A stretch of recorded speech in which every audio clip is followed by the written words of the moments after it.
What's going on, everybody? You are listening to the Musician's Mentor podcast. I'm your host, Travis Mark. And if you've been listening to the last few episodes, firstly, thank you.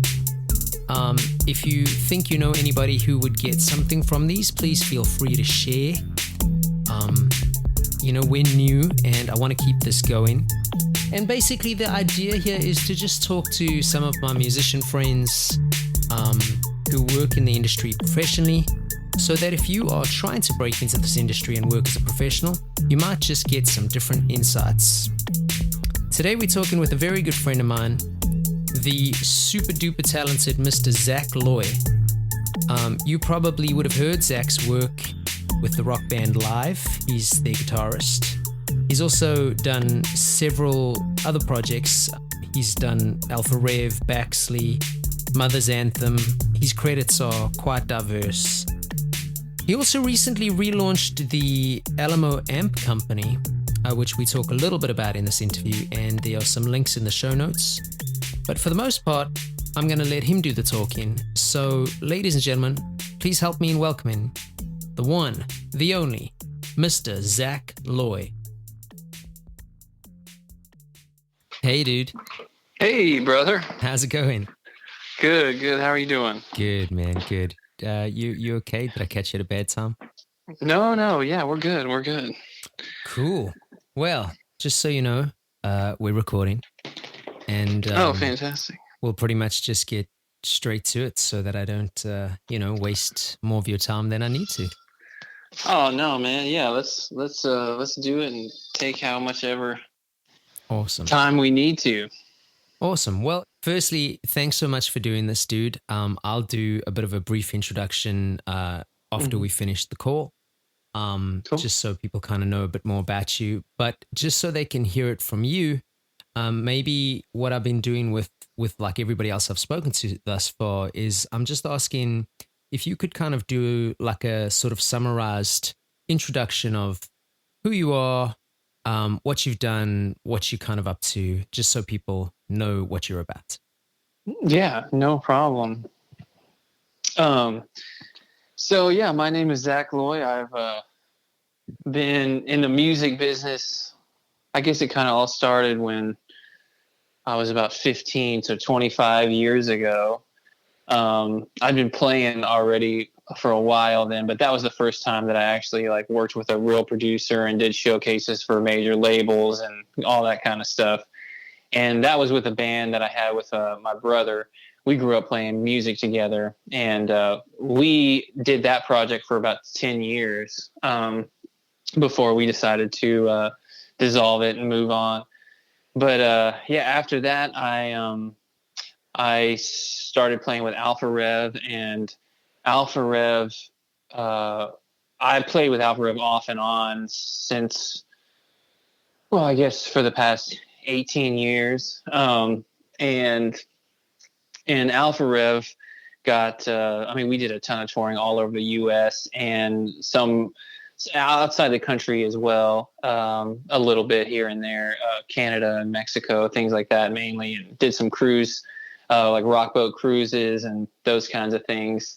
The band was signed to Hollywood Records for a while, and we had a top 10 single during that phase, and then also Kirtland Records, which we also had another top 10 AAA single on that record, and did a ton of touring all the way up until about 2014. The touring, like a lot of the major like touring stuff, kind of started to slow down. In the middle of being in that band, I left the band for a few years to work on a project called Mother's Anthem with some other guys who, Julian, the other guitar player, he had just left Blue October, and a couple of the other guys were kind of like all parts of successful Texas bands. So that's where my music career started, Austin, Texas, and where I was based. So we did that for a few years and had some pretty great success, like in the Texas scene, as far as like just attendance to our shows and those kinds of elements. and had some pretty strong major label interest and some producer interest from some of the major guys, but ultimately none of that ever came to fruition. So we decided to dissolve that and move on. And so I went back to Alpha Rev, who was on Hollywood Records at the time. And then about 2013, some friends of mine were touring with Ed Kowalczyk, who is the lead singer of LiVE. And at the time, LiVE was broken up. So he was on a solo mission. And he recorded his first solo record in Austin with some friends of mine, which is how that relationship, that's how I started that relationship. When he was looking for a touring guitar player, he had asked my buddies and the guy that helped produce and engineer his record, CJ Erickson, and they all recommended me. And so that kind of started that relationship with Ed, and I toured all over the world with him from 2013 until 2017, when LiVE actually got back together the very end of 2016. So we did our first show as LiVE, like as a reunion for them, because it was all the four original guys, and with myself added on second guitar and backing vocals and stuff. So we did our first show together, New Year's Eve 2016 going into 17. And so yeah, that ended up being a really successful show, and everybody was really excited about the reunion of that band. So we started touring all over the world and mainly did festivals and things like that first year. But went to Australia and South Africa and Europe and Canada, and I mean all over the place all that year, and all over the US, of course. And then that led into 2018 and 2019 of heavy touring with bands like Counting Crows and Bush and Our Lady Peace, and really, really successful, super strong tours. And then, of course, the pandemic hit, so that kind of dissolved all the touring for the last few years. And now the band is getting geared up to go start touring again here in the fall. So that'll be exciting. And, over all these years, not only have I just been touring and playing and stuff like that, but, songwriting, working with other artists as a producer, making records with other people as a guitarist. So, all of that in between, all that fills up so much time. And it has been just, honestly, I can't imagine my life any other way. It's been the upward momentum and the success and the diversity of everything that I've been able to work on throughout my career has really just been exactly what I wanted, and honestly extremely fascinating to me as a musician. So yeah. Well, that's cool, man. One thing I know about you, obviously during previous conversations we've had, and even just from your sort of introduction there, is obviously relationships are super important, in any industry. But I find that in the music world in particular, you never know when that next call is going to come from somebody you maybe didn't expect it to come from. And obviously if you you look at your credits and you talk about like Alpha Rev, and I know you've done stuff with Baxley, and then there's LiVE, and there's Ed, and you've produced Amanda Shaw and all that kind of stuff. It's like, let's talk a little bit about how you think people could naturally build relationships if they kind of starting to step into the world of music. Like, let's say, some young musician, and again, I've used this phrase before, but I don't mean in terms of age. I just mean in terms of career-wise. Maybe they sort of trying to break in, but they haven't got a clue. What advice could you maybe give them on just trying to go about forming relationships? You obviously seem quite good at it, hence your credit list. And I understand that sometimes that stuff trickles down. But for someone who doesn't have a clue, how would you get them started? Or how would you suggest they start? Well, I think, and I tell this to anytime anybody asks me about success in the music business, and I always relate it back to relationships. And I always say that's the strongest key in this industry in particular. And, I think as far as building relationships with these people, I mean, when I was starting out playing music, I think there has to be a passion element to it. And I was so passionate about music and being a musician and the music community that I was always in the middle of it. Now, I can't say that I still do that nowadays, but when I was starting out, all the way from about 15 to 25, I mean, if I wasn't playing a show and hanging out with other bands in that element, I was, at one of my friends' shows or something like that. Like, I was always involved and I was always around and I was always supporting the other musicians who were, in my community. And I think that has a lot to do with it. I think, a lot of people get caught up in the sports mentality of music, which is, it's like a competition, like who's better than who and who can get to the top faster. And am I bringing more people than this other artist? And they focus too much on what other artists are doing, and instead of supporting what the other artists are doing that are in your community, because ultimately that is how you get to the next level, is through supporting your friends. And hopefully the success of somebody in your music community helps every single person that is involved in that music community. Because just like if you look at like the London punk rock scene, when a successful punk rock band like Sex Pistols started blowing up, well, ultimately the whole industry was focused and interested in that music community, in that scene. So bands were getting signed just because like they played one show and they were a punk rock band, Yeah.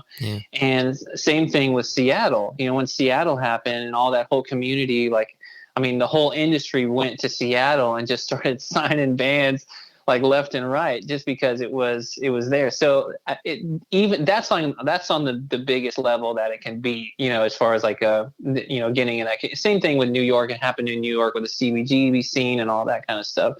But ultimately, there are smaller situations or smaller levels of that in different music communities, like in mine in Austin.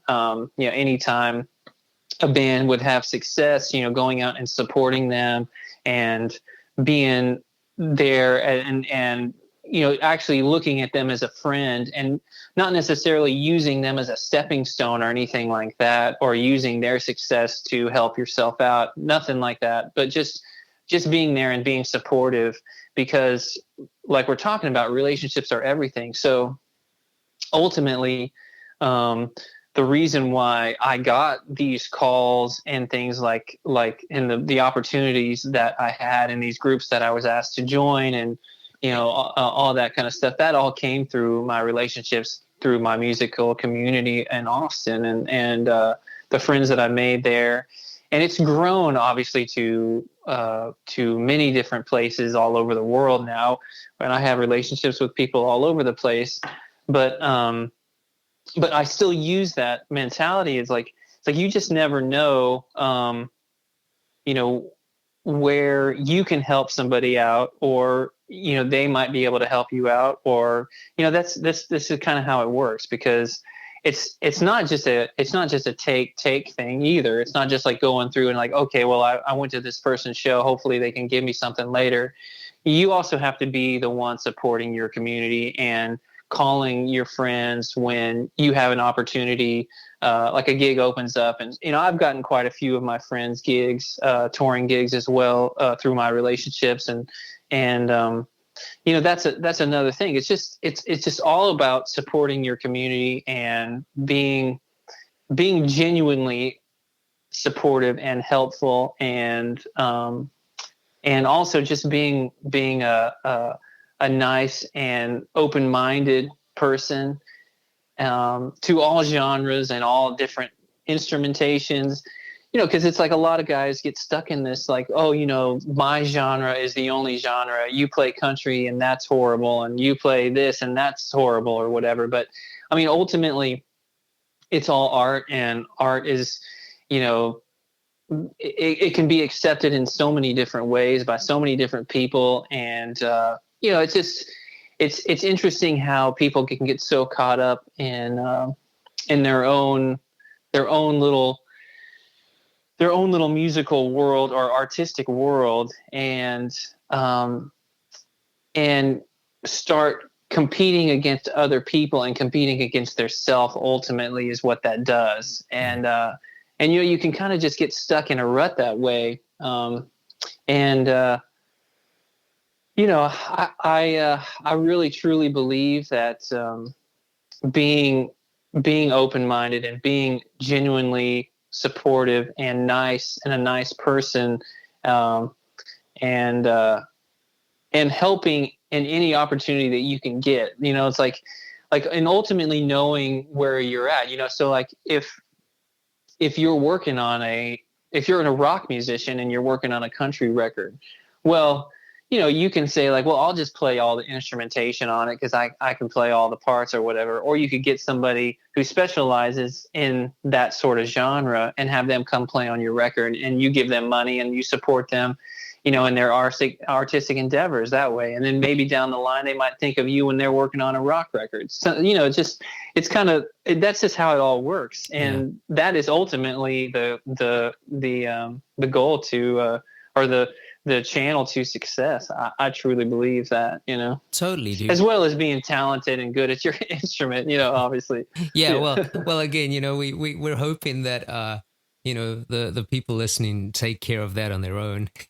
Yeah, exactly. I mean, you and I had a discussion on Wednesday about, just the fact that there are so many resources for that kind of thing. And the whole idea here is not to go into that sort of stuff. I mean, we could probably talk about styles and tempos and scales and music theory for hours. I know we could actually, but like, I think just to sort of comment on your point, what I've found, just in my time in this business, is it's kind of like you say, if you're spending so much time worrying about everybody else, you almost neglect the time you need to put into yourself, and I mean, I will relate that to a playing perspective. It's like, I was actually having this conversation with a producer friend of mine the other day, but like, it's quite funny, especially now where sort of technology is. I mean, it's great. I wish we had all the technology that we have now when I was learning. I mean, I'm still learning, but because like, man, you can get anything you want at the touch of a button now, which is incredible. But I think, just to relate it to this particular conversation, it's like, it's so easy to get lost in those waters as well, so like, you start focusing your energy on this one thing, and then you get distracted by the next thing, and then you get distracted, and it's like, I think if you're not putting that energy into the right place, and again, it's different for everybody, but for myself personally, if you're not putting that energy into the right place, you'll end up with like just absolutely no direction. And that seems to work for some people, but it definitely doesn't work for me, So. Yeah, no, it's true. Yeah, it's weird how the internet has affected life so much in so many different ways, as far as like your ability to learn music, and but you're also like you're saying, like, your focus. Like, it's interesting, because one of the things you mentioned, which is like what I said, like people focusing on other people's journey too much. And it's so easy to do that now, because we're so focused on the social media aspect of everyday life. You can start getting caught up in this whirlwind. Well, oh, my buddy's doing this and my buddy's doing that, and he's out doing this, and like, what am I doing, kind of thing. And it can really end up being defeating if you end up focusing too much on what everybody else is doing. And and their success, because everybody's journey is different, and success is also like, based on, I mean, gosh, there's so many different levels of success, especially in this industry. And just because you're not on stage every night playing in front of 30 to 50,000 people doesn't mean that your journey that you're on isn't successful. Or, I mean, gosh, like I was saying, like, even there's somebody else that wants to be at your level. It's always like that. Like what do they use the scenario? A guy driving a Toyota parked next to a Ferrari guy is like, oh man, I want a car like that. And the Ferrari guy sees a helicopter and he's like, oh, I want a helicopter, so on and so forth. Yeah. The helicopter guy sees a private plane, and, it just keeps going. And that's the same thing in this industry. It's like, I feel like the ultimate goal to success and happiness is really just like, working on what you're working on, and keep your passion and your path that you started start moving that forward. Don't focus too much on everybody else's journey, just because, like I was saying, they really are different.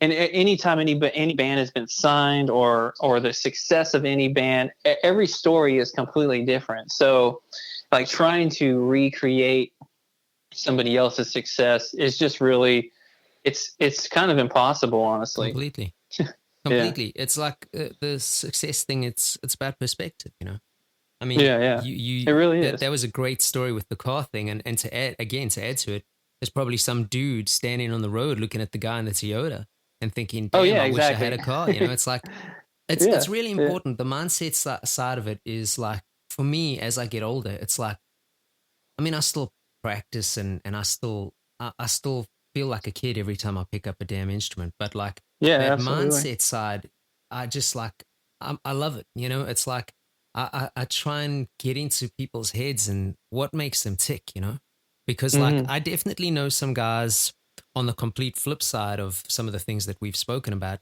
where you kind of just go, wow, this guy's really successful now, but I don't think the way he or she seems to treat people is going to keep him there. And look, there are exceptions. Some people stay there, but it's just interesting, Well, anyway, so some let's. people are so talented. Yeah, they can act however they want. However they want, exactly. Yeah. Have their middleman, Yeah. so you don't even get to talk to them. You got to talk to the middle Exactly. guy. Yeah. Well, let's kind of sort of simplify a little bit, and kind of, I mean, you and I are from a slightly different era, and we didn't have all the social media and stuff. And I remember, when my band was trying to get gigs, or once we had gigs in particular, we used to, like, it was really quite an adventure. Like, we'd go to the print shop. Actually, we were quite lucky. My dad had a printing factory, so we got all our printing stuff for free. But Oh, that's nice. we'd get we'd design these flyers and these posters and stuff, and we'd like advertise the gig by sort of standing on sort of street corners and handing them out to the cars, or going to parking lots and sticking them on the windshields of the cars and stuff like that. It was really like a slog, you had to physically work, versus putting up like a post on, I don't know, TikTok or Instagram kind of thing, and hoping that people see it. But now, not to get too far into that, let's just go to the gigging thing. Again, times have changed, so you might have to adapt how you might do things now. But if you were a musician and you've maybe got a little band together, or maybe you've written some songs and you want to go perform them, but you've never even done a gig, you don't even know how to book a gig, you don't know where to start, what advice do you think you could give people about that, trying to get a gig, trying to get booked? And to just go a little bit deeper, let's assume they get a gig, whether it's in a club or with a band or whatever the situation. What's the best advice you could give about trying to keep a gig? Yeah, well, yeah, that is interesting. With the way the internet is now, because like when I was starting out and getting gigs, a lot of it was all about getting a club gig at the time. When you're first starting to get your gigs, and the the first gig, like real gig at a real club that I got was at Steamboat, this little club called Steamboat on 6th Street in Austin. And the booking agent also happened to be the door guy at the time. His name was David Cotton, and I still have a relationship with him now.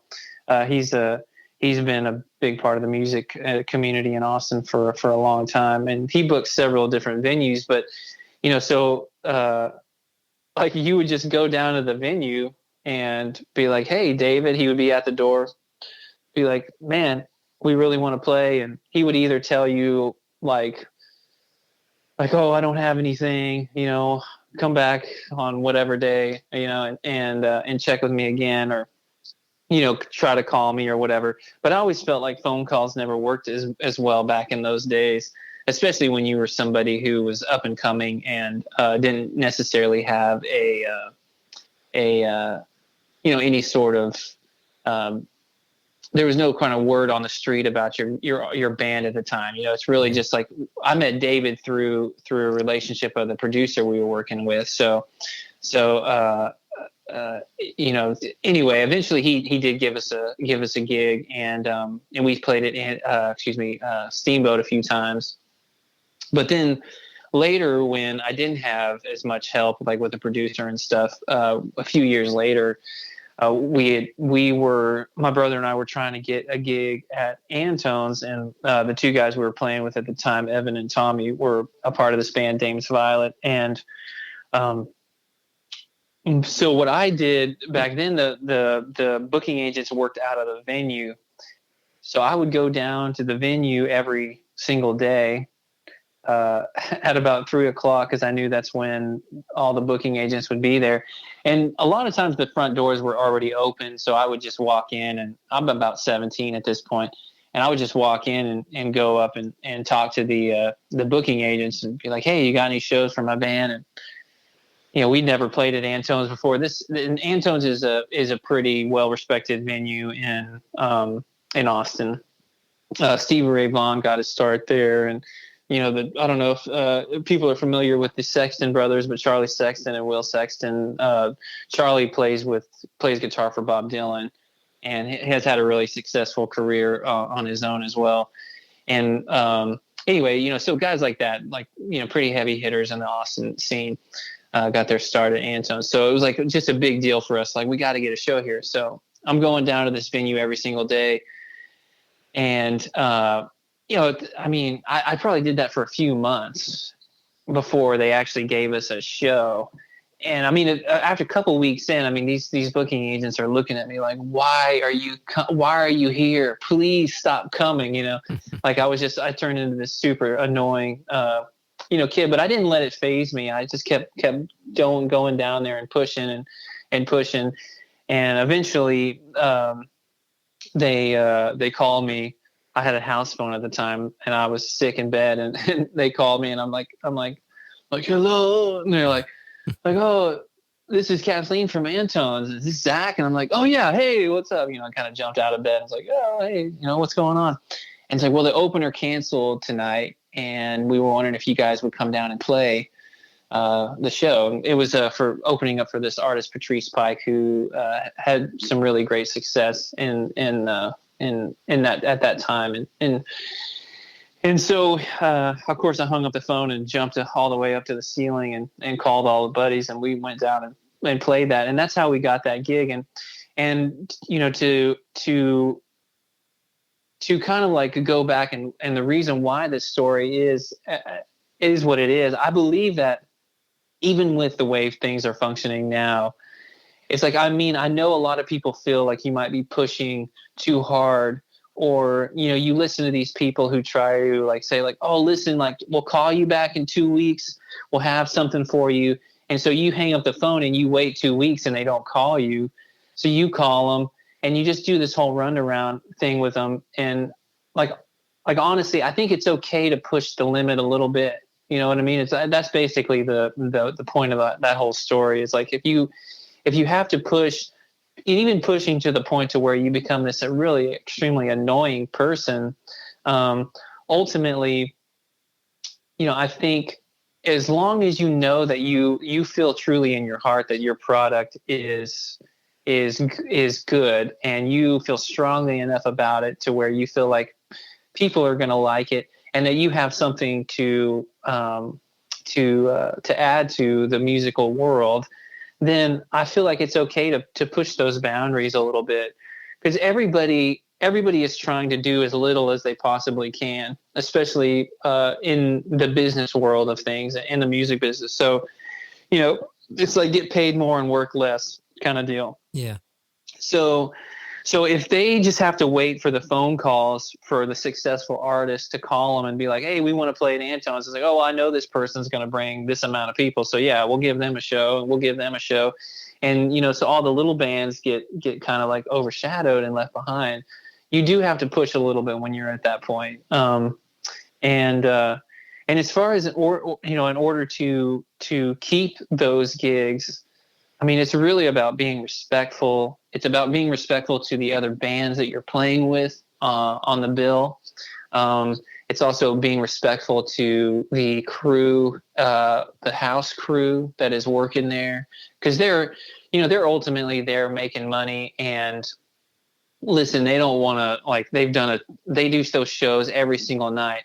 So the like a new band comes in there and they're like thinking, this is my big break. Like I'm playing this show. It's like my first time at Anton's. I mean, this is how it's all going to get started, right? And the whole crew and everybody at that venue does that every single day. Yeah. They don't. It's not their big night. They don't care. They're just there to make money and do their thing. So you listen to what they say.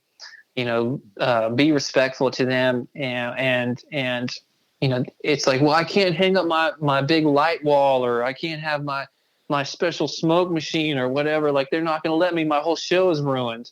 And it's like, listen, it's going to be okay. You're going to be all right. You'll survive. You're going to be able to play the show. And ultimately the sound guy and the crew are doing the best that they can to make you look good and sound good. And they know the venue. They work a show there every single night, so they know what sounds good and they know what looks good. So don't get discouraged when you get treated a little bit, kind of like something less than special, So yeah, that's kind of my whole spiel on getting gigs and keeping them.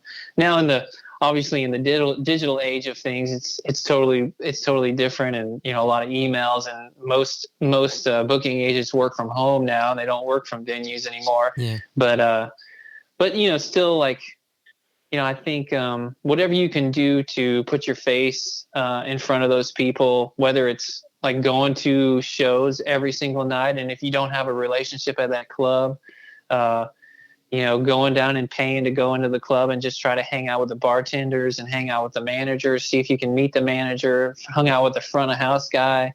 I mean, I did all those kinds of things when I was starting out my music career. I mean, I would go to shows and just hang out in the sound booth with the sound guy, bring him some drinks, and just like kind of hang out with him there, and then go hang out with the bartenders and stay out all night. Is it was just. But I mean, like I was saying in the beginning of this, it's like I was really enthusiastic about that and about doing all that and about being in that element. So I think there's definitely a factor of passion that plays a big part in this. And, I think a lot of people get caught up with like, oh, I wrote my first song. Now I'm a musician. Now I'm passionate about this or whatever. And then they go like, oh, I want to play a show. And the person says, well, no, I can't give you a show. And they're like, oh, I'll never make it. It's like, yeah. It's like, well, if you get discouraged that easily, maybe your passion needs to be a little bit more stronger about what you're doing, okay. And that's the other thing when money comes into the whole picture. When you do start making money in the music business, a lot of guys get caught up on that, and really what you got to go back and think is like, why did I start doing this? Did I start doing this because it is a form of art? And yes, you do have to support yourself, and you definitely need to pay your bills and all that.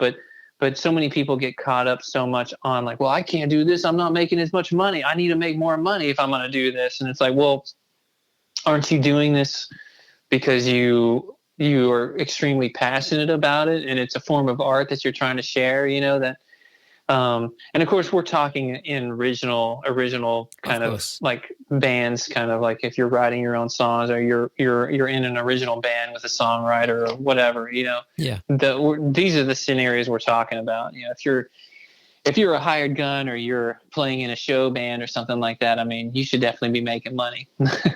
No, totally. And again, there's so many sort of nuggets we could branch from, within that sort of that thing you just spoke about. But I mean, just to kind of go from the back and work inwards, I suppose, the money thing has come up with everyone I've spoken to so far. And and again, I know you and I have had a couple discussions about this kind of stuff as well, but there's money in this industry. Whether you're playing in cover bands, as a touring guy, as a side guy, as an original guy, as a songwriter, there's money if you want it. And to go back to your passion point, it's a huge part, because without it, dude, you could get that paycheck. You could be a songwriter and you could get an advance on a publishing deal. And you could think, well, sweet, now I'm this, established songwriter, but maybe not write anything that gets you continuation of that deal. And therefore the money stops coming, and suddenly it's very easy to go, oh, well, the music industry. I find that a lot of musicians go, oh, the music industry. It's always the music industry. Oh, the music industry is so bad. The music industry is so this, so that. Yes, the music industry has changed, but like anything, if we don't adapt, you get left behind. I mean, this has been happening in history since day one, But yeah, the music business changes constantly. It always has since the 50s, when the music business became a business, Yeah, and I mean, like, people again, they seem to have this really innocent yet naive idea that back then it was all so pure, and back then people still weren't writing their own songs. Pop products were still put together. This has been going on forever. It's the music business, and I think a lot of people forget that. It's like there seem to be a couple different schools of thought, but a lot of the guys are just either it's just music and they forget to take care of any of the business, or there's the flip side of that, where there's like the guys who are so into the business side that they don't really seem to take care of the music. And I, for one, think there needs to be a balance, unless you've put yourself in a position that maybe you've got teams of people who take care of elements of the business side and you get to work on the art, But, it's a matter of each to their own. But the one thing I did want to kind of go into from your previous answer was, I had this discussion with a bass player last night. We were talking about club gigs, and sort of to your point of like some of the guys or some of the bands or artists, whatever you want to call them, they'll often come to these venues, and again, we're stereotyping for purpose of the conversation, but some guys will have this kind of chip on their shoulder that they need to be treated a certain way, and they need to have things a certain way before they do this or that, and again, depending on the level of success, it depends on what's warranted. But I think what a lot of people forget is, if you look at the band or whatever band you're in as a business, and you look at the club or the venue that you're playing at as a business, you basically both need each other. Now, yes, the club has more scope to a million other bands, whereas maybe the band doesn't have a scope to a club in that particular area. But if it's looked at like a business, and you go back to the relationship thing, there's no reason why both venue / club / area / whatever and the band or the artist or the songwriter can't kind of have a bit of a you scratch my back, I scratch your back kind of mentality, because everyone will make money, Right, yeah. So that's kind of how I've always looked at it, Yeah, no, it's true, man. I mean, and that, like you were saying, it all depends on your success. I mean, the more money, that you make at the venue, and I mean, all that stuff, like the things, basically the point is like the things that you aren't getting now doesn't mean that you're never going to get them there, but there are stepping stones. You can't just, just because you sold out a venue. I mean, this happens like I mean, just because I sold out a venue in Austin doesn't mean that I'm going to get treated like I sold out a venue in Austin and Dallas. You know, like you go to Dallas, you've never played in Dallas. You're just starting to venture outside of your hometown city. I mean, you're going back down to the bottom of the totem pole again, and you're going to have to start that stepping ladder process as well, you know, there. And that's if you're doing it grassroots style, like old school club days and playing shows. Obviously, now it's a little different with social media. I mean, people tend to start their careers online now, and a lot of them do that before they even play a show. But it's the same thing. You know, you start out with 0 followers.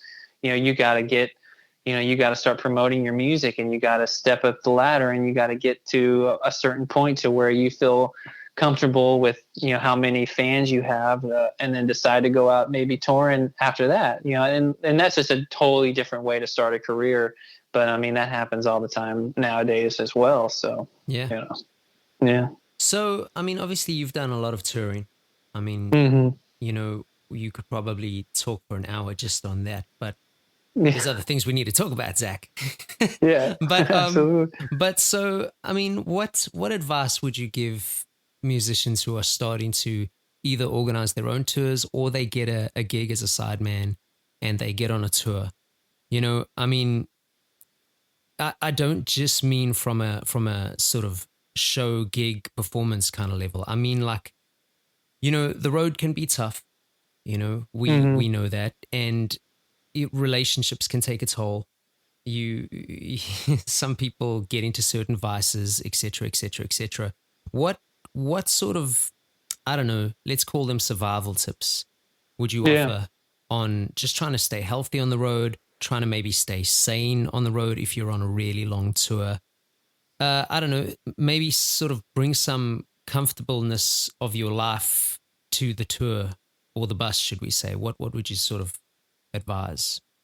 Yeah, man. I mean, you know, I think as far as you know, staying healthy, I mean, ultimately, you know, when you're young and you're starting out, you don't need a whole lot, you know, which is great. That's the greatest part about it. I mean, I when I started touring, you know, we were in a van, and we had all the gear in the van, and there was 5 guys in the van, you know, so um, there was really only one bench to sleep on, so we would just rotate, and you know, you would get 2 hours of sleep, and and then the lucky nights when you did get a hotel room, you know, we would get one room, obviously, and so you'd be sleeping on the floor part of the time, and if not, and you were sharing a bed with with one of your musician friends, um, you know, so I think ultimately,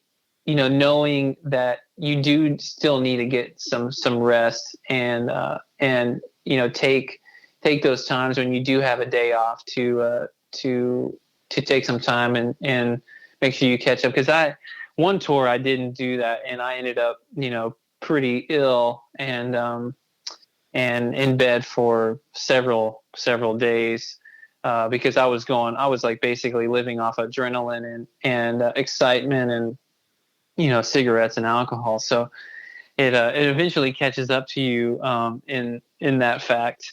Uh, um, but but yeah, you know, I mean, that's touring it, and when you're young at any level, I mean, can be extremely exciting and fun. And honestly, the one thing that I would tell myself, now, if I was able to talk to my younger self when I was touring back then, is, you know, I was always very serious about everything that I was doing and everything that I was pursuing. You know, it didn't matter if I was playing a show in Salt Lake City in front of 5 people in a tiny little tiki bar, and that's a true story. I did that, and but you know, that happens when you're on tour all the time. Even if you are in a signed band, you'll hit a market to where, you know, you have a very very low audience turnout. You know, and the deal is like, yes, take it seriously and play your heart out when you're playing a show. Is that one fan or two fans that you can gain from your 5 people that are there? I mean, it really can change a lot about the future of your career. The amount of people that they tell, and if they support you. I mean, I still have people that supported me back in my late teen and early 20 years. They're still around. They're still part of my career. And I mean, that's pretty incredible That's amazing. that you can have, you can have a relationship with people that are fans of music and fans of what you did, truly for decades, and they'll stay with you, especially if you if you end up nurturing those relationships that you build with your fans. I talk to a lot of people through social media nowadays. It's kind of one of the coolest things that I think about social media is that it's opened up a way for us to communicate more regularly with people that are supporting you. Music fans of music, but people that support your career. I mean, that's your lifeblood. Yeah, so let's see. Touring on that smaller level, just know that, like even if you feel like you're running around and like, gosh, there's only 5 people on my show, and you don't want to play your heart out, and you just want to go through the motions and move on to the next show where there are more people. Well, you basically lost an opportunity to potentially gain a lifelong fan through that show, and more regularly with people that are supporting you. Music fans of music, but people that support your career. I mean, that's your lifeblood. Yeah, so let's see. Touring on that smaller level, just know that like even if you feel like you're running around and like, gosh, there's only 5 people on my show, and you don't want to play your heart out, and you just want to go through the motions and move on to the next show where there are more people. Well, you basically lost an opportunity to potentially gain a lifelong fan through that show.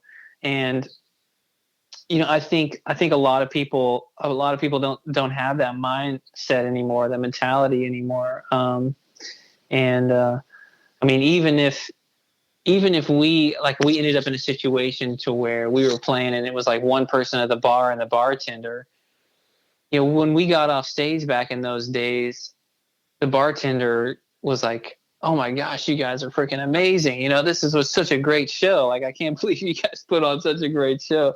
And that is really, it makes it more fun for you and when you're touring, to just go out there and give it everything you got every night. And knowing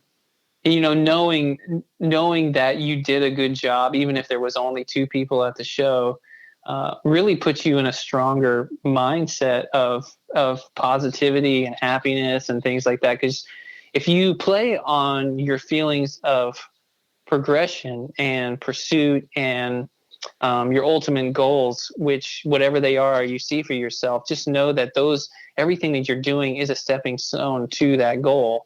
And nothing that you're doing, don't disregard anything you're doing as a throwaway. Like, this is a throwaway show, or this is a bull crap, whatever. It's like don't focus in on those types of thoughts, and really focus on what the next pursuit is going to be, and whatever that next goal is that you're trying to obtain is, and use every opportunity that you have to play in front of people as a goal towards as a stepping stone towards that goal. So as far as eating healthy, try not to eat McDonald's when you're on tour. What you got against a Big Mac? Yeah, man. I mean, it ends up being like the lifeblood of so many touring bands, and I see it all the time, and it's just like, man, that can really, it can really affect you mentally. Basically, if you're going to live off McDonald's, just try to at least have one good meal a week. Yeah.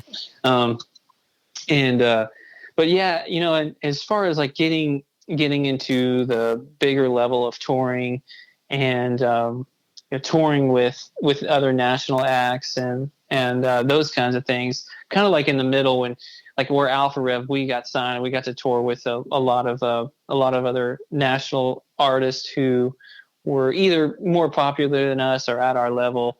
And we didn't get along with every band that we played with, but you try to be respectful, as respectful as you can to them, and to a degree, if they're not treating you with respect, ultimately the relationship gets tarnished, and that does happen. Yeah. It does happen because there's a lot of egos in this industry as well, and that's a big part of it. Yeah, just, same thing. Just be respectful, as respectful as you can, and be as nice as you can to everybody to a degree. Now, I don't want any of these new bands or new artists to go out there and get treated like crap. That's not the point of this. No, don't be a stepping stone. Just exactly. Don't be a douchebag either, basically. Right. Yeah, exactly. So exactly. No, you gotta kind of figure out your place when you're in that position. If you're not the headliner, but you're also not like a nobody, you kind of have to. It's an interesting place to be in, because you're like, well, I have a hit on the radio. I should be getting this and I should be getting that, but a lot of times you don't. And it's still the same thing. It's like, if you keep that strong mentality and be like, this is just a stepping stone to the next goal. And you use it as a positive, ultimately it ends up helping you out, in way more, like in so many more ways than you even can realize when you're in it at the moment. Yeah, I think it kind of develops character. Yeah, and I mean, I think the ultimate other thing, I was kind of going towards a point, which was me, what I would tell myself as a younger artist touring and all that stuff, is just like, now looking back, I realized how much fun I was actually having without even knowing it. And just knowing that, like, the journey to get wherever you're going is ultimately the most fun that you're ever going to have in the music business. And the funny thing is older musicians used to tell me that. And I'm thinking, like, yeah, you're saying that now because you're successful, and you got this and you got that, and you have everything that you worked for, but it's not. That's not the truth. The truth is the journey to your goal is so much fun, and you learn so much, and there's so much more enlightenment in those stages of your career. And you really are having the time of your life, even if you feel like it's stressful, or you feel like you're super serious about it. It's like, try to have a little fun, and know that you really are experiencing something that not a lot of other people, and not even a lot of other musicians, get to experience if you actually go on tour and things like that. So completely. Yeah. So what would you say has been the hardest lesson you've had to learn on your musical journey so far? Man, the hardest lesson I've had to learn, I think the hardest lesson that I've had to learn is what I've been talking about. Basically, like kind of realizing that that everything you do, whether how big it is or how small it is such a huge contribution to your career, and even if it feels trivial and small, there's been relationships. I mean, one of the very first shows I played at Steamboat was opening up for Blue October, and they, at the time, they were just an up and coming Texas band.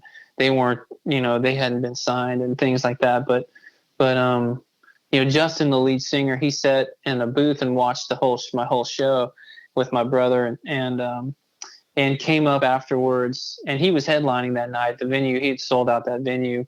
I think it was only 350 people, but he came up after we played and was just like, man, you guys songs and your voice and like your sound, like I just love your band so much, you know, and you know, that's what I'm talking about, that sort of encouragement. You know, Justin, he was on his path, he had his whole thing going on, and he was really focusing on dialing in what he was doing.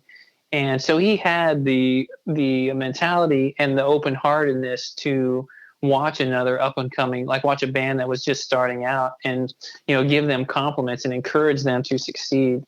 You know, so I, you know, I'm just now figuring out that this was such a big part of my life. You know, I'm figuring it out now, you know, years and years later. And that's why I keep bringing in the passion thing, because I was doing all this based on just my passion, and I loved it so much. But if you're trying to dial it in and be like, okay, well, how can this career work for me? I mean, I think trying to bring those elements in and be passionate about what you're doing really is ultimately what's going to help you succeed. Yeah, so I mean, I think that, and obviously like just realizing that, you know, continually telling myself that that, you know, I do this and I am in this career and this music career because it is my passion and I love it more than anything in the world. And yes, you do need to make money, and you do need to pay your bills, and you do need to put food on the table for your family. But ultimately, if you are passionate enough about this career and you do love it enough, you know, all that stuff will come. You know, your financial compensation will come with the dedication and the hard work and the passion and all that kind of stuff. So keeping your mind, it's a difficult thing to do. You know, the weighing between this being art and this being a business. You know, so I think the biggest struggle that I've had through my whole career is figuring out what that balance is, you know, between being an artist and creating a business with your art. So Totally. yeah. Well, dude, so I mean, I'm not going to keep you much longer, but I want to kind of just talk for a second about sort of diversity. I mean, Mm-hmm. I know that you spend a lot of time working as a songwriter. I know you've got Mm-hmm. your amp business. I don't know if you want to talk about that kind of thing. You feel free if you do. I Yeah, mean, yeah. there's so many things. Do you think, like, actually, let me phrase this a little bit differently. Like, again, I've spoken to guys over the years who seem to have this kind of mindset that if you're not focusing everything towards one specific goal 100% of the time, that you're kind of wasting your time. And then I've got a whole different set of musician friends who sort of say, oh man, you got to do something else so that you break away from the music stuff for a bit. And when you come back, it's so much sweeter kind of vibe. Now, I don't really have an opinion on it. I've definitely felt both schools of thought in my life. Mm-hmm. I again, as I age, I definitely think, as passionate as I am, you know, and I try and still do something musical every single day at least. But I do think that trying to sort of, I'm not necessarily saying you got to do all these different things, but I do think it can be healthy. Now, where I think the lines get blurred is some guys go, oh, yeah, cool. I'm going to go and I'm not going to touch my instrument for 3 days because, you know, I'm on whatever Mm-hmm. vacation. That's a different story. Some guys I know get into this habit of, oh, you know, I don't touch my instrument Monday to Wednesday, and then Thursday I pick it up till like weekend warrior kind of guys, you know? Um, Mm-hmm. what are your thoughts on this? Do you think, like, how important, firstly, do you think diversifying is? Secondly, do you think it helps or hurts your own musicality? Well, you know, it's an interesting question. Um, because like what you're talking about, like I know some really successful musicians who go about the whole playing your instrument like only when you need it, kind of deal. Um, like I mean, I know some touring guys that will go on tour. They'll play shows every night while they're on tour for 6 months, and then they don't touch their instrument until they have to get ready until the next tour. Yeah. So it's like it's like, oh, okay, I did that, and now I'm not gonna I have my money, and now I'm just gonna do live, and rehearsals start on whatever, a month before the tour, so they start rehearsing and getting ready for the tour, and then go do the tour, and then same old that, and these are extremely successful musicians. So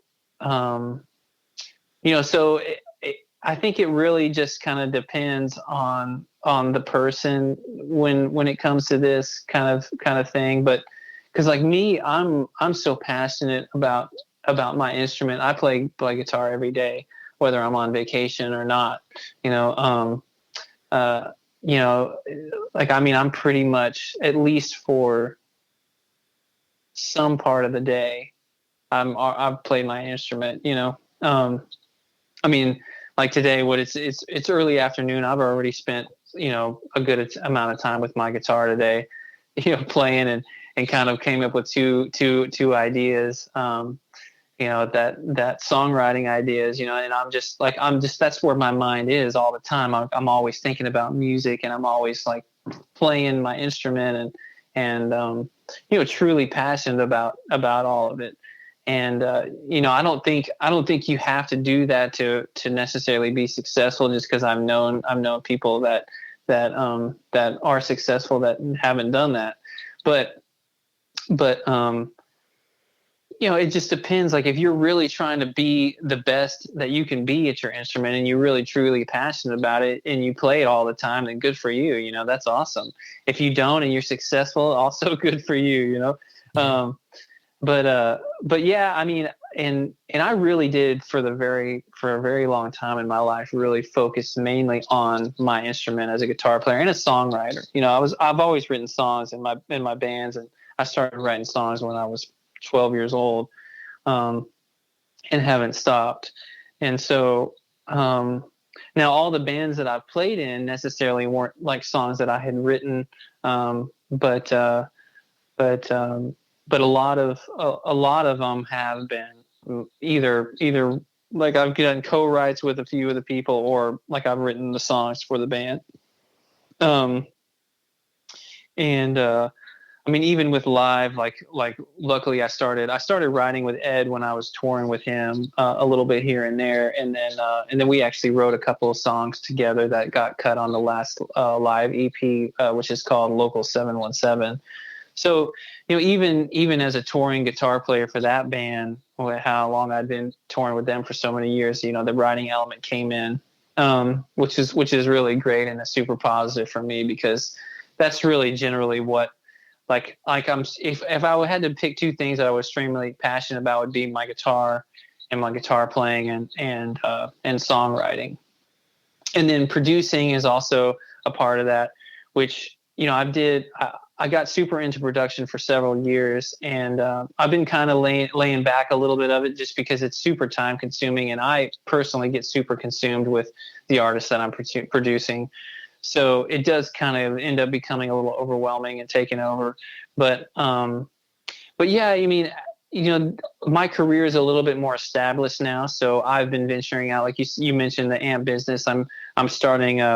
There's an old company from Texas called Alamo that I'm revising, and basically like it's a rebirth of that company with a friend of mine who I played in bands with for such a long time, Drew Walters, and he's been doing the designing of the actual amplifiers, and so that's something we're working on together. And I'm also working on a tech company with some other guys, which is kind of like an internet fan label kind of deal, and that's like kind of going really well. And yeah, so I mean, gosh, there's so many things. There are so many things out there that you can put your foot in the door to try out.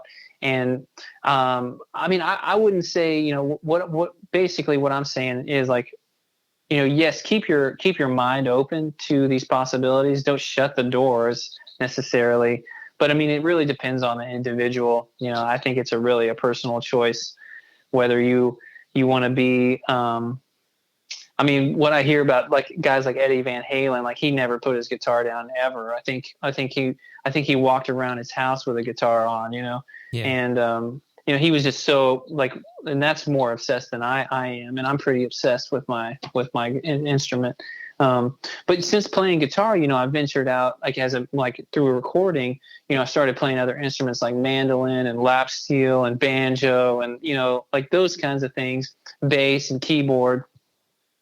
You know, I think keeping your mind open to diversity and those, and if it happens naturally, good. But you know, if you just want to go out there and you know, as long as you can play well enough to get through your shows, if you're the weekend warrior guy you're talking about, you know, then more power to you, man. You know, if that's the way you want to run a roll, and good for you. But yeah, it's the point of that, I guess, is that I've never really had to try, like me personally, I've never had to try to be like, oh, I got to sit down and practice today. You know, it's never, nothing in music has ever been a chore for me. Yeah, you know, I agree.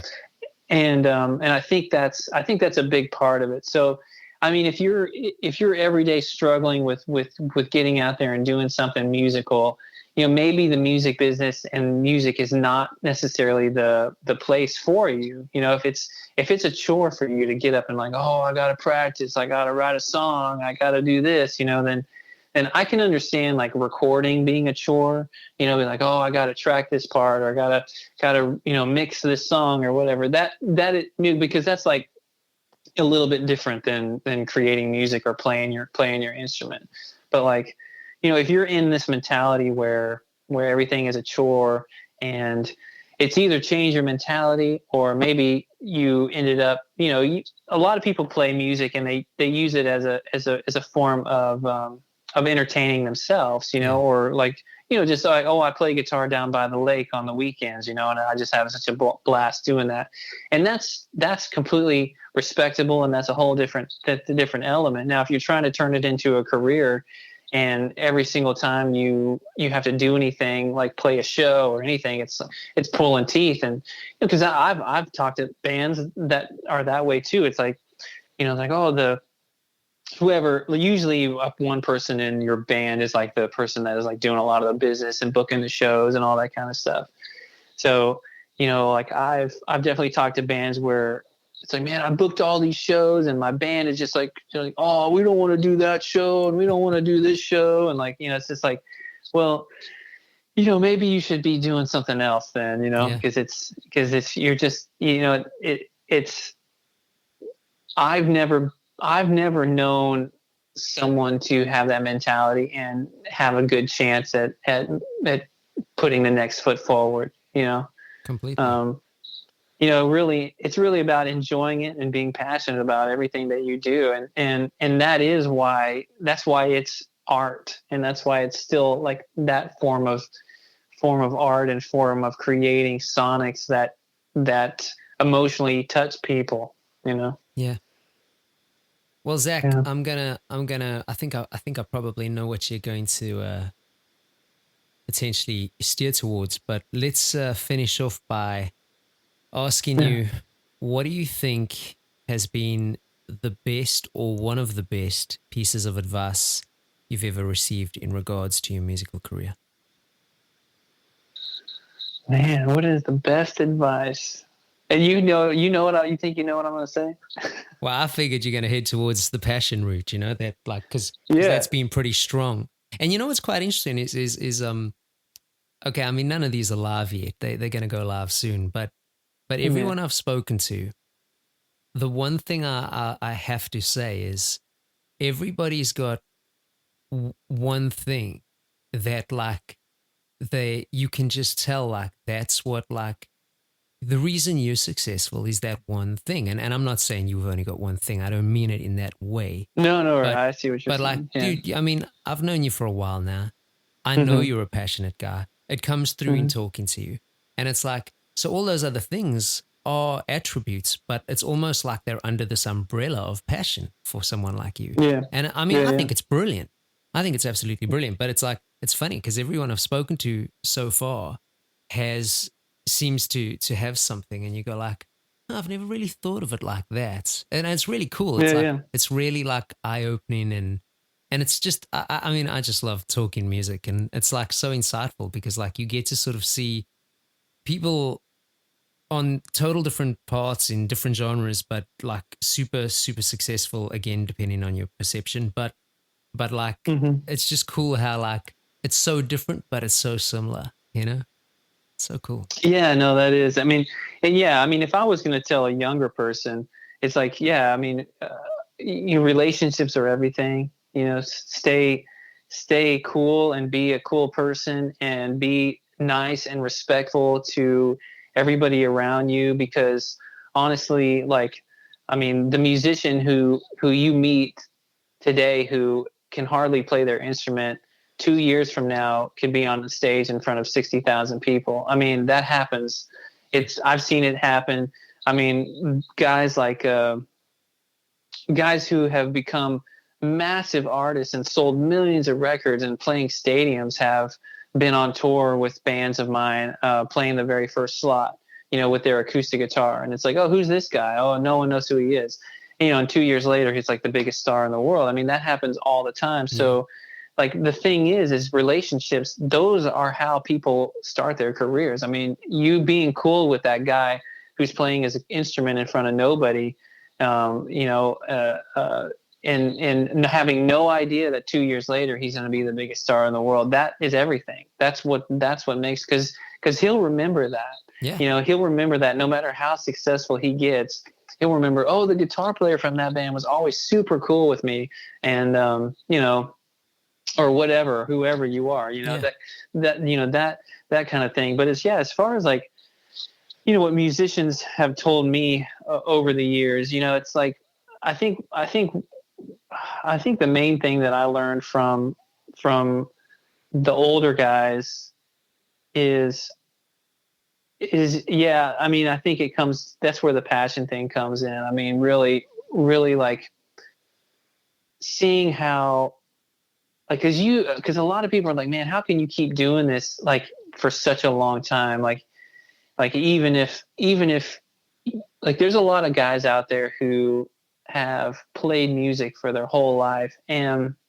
are still playing clubs, and so many people ask themselves, like, I wonder how they can freaking do that. How can you do that? Or how can you go from touring in a private jet to going back and touring in a van? Like, I know musicians that do that. And it's like, how do you do that? And man, it's all about the passion and the love for the art that you're creating and the art that you're making. And I mean, honestly, there's nothing else like being on stage with 400 or 500 other individuals and creating a wall of sound that is emotionally affecting people. There's nothing else in the world like that. It's magic, man. Yeah. I said to a student of mine yesterday, he's a young guitarist actually, and I was saying to him, he's really getting quite good, and I got a bit carried away because he's one of those kids that, like, he's quite naturally gifted, and Mm-hmm. because of that, he could be twice as good as he currently is. Yeah, I mean, he'll get there. He'll figure it out. He's young. He's like 16 or something. But Oh, yeah. I was trying to say to him, it's like, dude, like, guitar, at least for me, when I discovered guitar, it was like I discovered like the genie's lamp, and it's Oh, like, yeah. maybe no one popped out of it and gave me a wish kind of thing, but it's like I picked that thing up and it's magic every time, and it's like I've been lucky, as I'm sure guys like you have. It's like I've been lucky to share that magic with some really incredible people. And then sometimes Mm-hmm. that magic doesn't always come with everybody, but like, it's magic, man. It's like absolutely amazing. It's just Yeah, there's something new every single best. time you pick it up. Yeah, Yeah. best damn. It's like a just a surprise every single time. It's beautiful. Yeah, it really is. Yeah. Well, dude, thank you so much for your time, man. I appreciate it. Absolutely. It's my pleasure, man. I enjoyed it. All right, man. Zak Loy, thank you so much, dude. I will talk to you soon, and I'm sure that everybody listening to this is going to just feel your passion come through. It's amazing. All right, buddy. I'm going to hit the road, man. All right. Thank you, buddy. See you soon. Bye. All right, brother. Later. All righty. There we have it. Episode 3 done and dusted. I'd like to thank Zak Loy for his time, and I would like to thank each and every one of you for listening. I hope that you're getting something from this. As I said in the last 2 episodes, I'm not doing this for any sort of financial gain. I'm hoping that up-and-coming musicians take things from this and hopefully can use it towards their own benefit and their own careers. If you'd like to learn more about Zak, please check out the show notes in this episode. And until next time, keep pushing, work hard. You can do it, man. I believe in you. Make sure you keep checking out musicians-mentor.com for more. Until next time, laters.